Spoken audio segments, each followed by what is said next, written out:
Assalamualaikum warahmatullahi wabarakatuh. Bismillahirrahmanirrahim. Alhamdulillahi rabbil alamin. Wassalatu wassalamu ala asyrafil mursalin wa ala alihi wa ashabihi ajma'in, amma ba'd. Bapak-bapak, ibu-ibu, saudara-saudara sekalian yang dirahmati Allah, alhamdulillah pada pagi ini kita melanjutkan kajian Ramadan kita tentang puasa dan Al-Quran. Pada surah Al-Baqarah ayat 185 Allah berfirman, Syahrul Ramadan alladzi unzila fihil Qur'an hudal linnasi wa bayyinatin minal huda wal furqan. Ya, artinya bulan Ramadan adalah bulan yang di dalamnya diturunkan Al-Quran. Hudal linnasi, untuk menjadi petunjuk manusia. Wa bayyinatin minal huda wal furqan, dan untuk menjelaskan petunjuk ya, dan al-furqan ya, untuk membedakan antara yang hak dan yang batil. Jadi pada bulan Ramadan itu Allah turunkan Al-Quran kepada manusia sebagai petunjuk dan untuk menjelaskan mana yang hak dan mana yang batil. Oleh karenanya setiap kita pada bulan Ramadan itu selalu bersemangat untuk memperbanyak membaca Al-Quran, mentadabburi dan berusaha untuk memahami Al-Quran. Bahkan Rasulullah pun setiap bulan Ramadan disimak ya oleh malaikat Jibril. Jadi mari kita manfaatkan sisa-sisa Ramadan ini untuk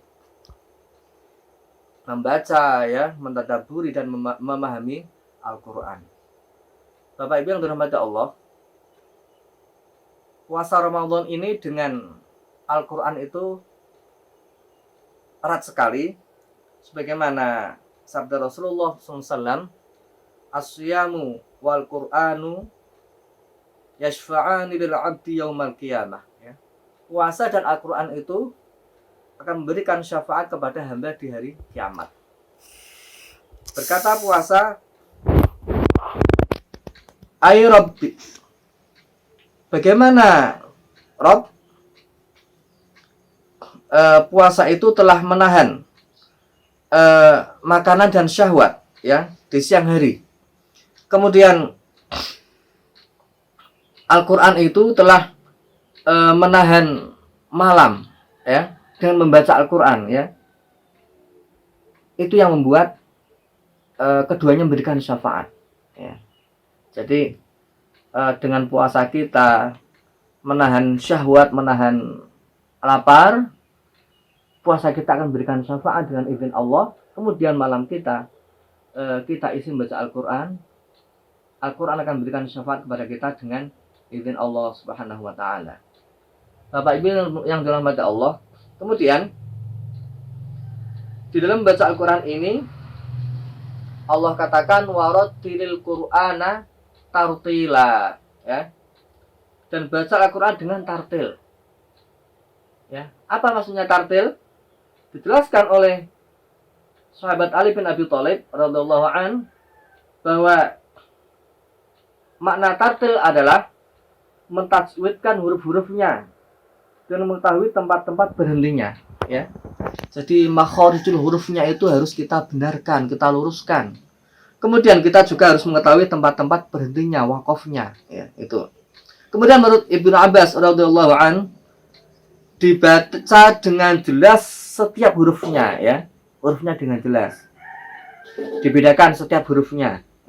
Kemudian menurut Abu Ishaq radhiyallahu an, membaca dengan jelas tidak mungkin bisa dilakukan jika membacanya secara terburu-buru ya. Jadi kita itu harus membaca dengan jelas, pelan, tidak terburu-buru ya. Dan ini kita membutuhkan tahsin ya pembenaran bacaan kita supaya bacaan kita bisa tartil. Jadi makharijul hurufnya benar, mat-matnya benar, kemudian wakaf-wakafnya juga benar. Dan ini akan kita dapatkan pada saat kita sudah belajar, ya. Tidak bisa kita sendirinya dengan membaca kalau tidak belajar, ya. Kita harus bertahsin, ya, memperbaiki bacaan kita. Oleh karenanya mari di bulan Ramadan ini kita sempatkan, ya, memperbaiki bacaan. Ya, tidak usah malu-malu lah dengan ustadz siapa yang kira-kira bisa meluruskan bacaan kita. Ya, insya Allah kalau kita belajar sungguh-sungguh, kita akan mendapatkan bacaan yang tartil yang diinginkan oleh Allah, warattilil Qur'ana tartila, dan bacalah Al-Quran dengan tartil. Demikian Bapak Ibu yang dirahmati Allah, sedikit yang bisa saya sampaikan, semoga bermanfaat. Wassalamualaikum warahmatullahi wabarakatuh.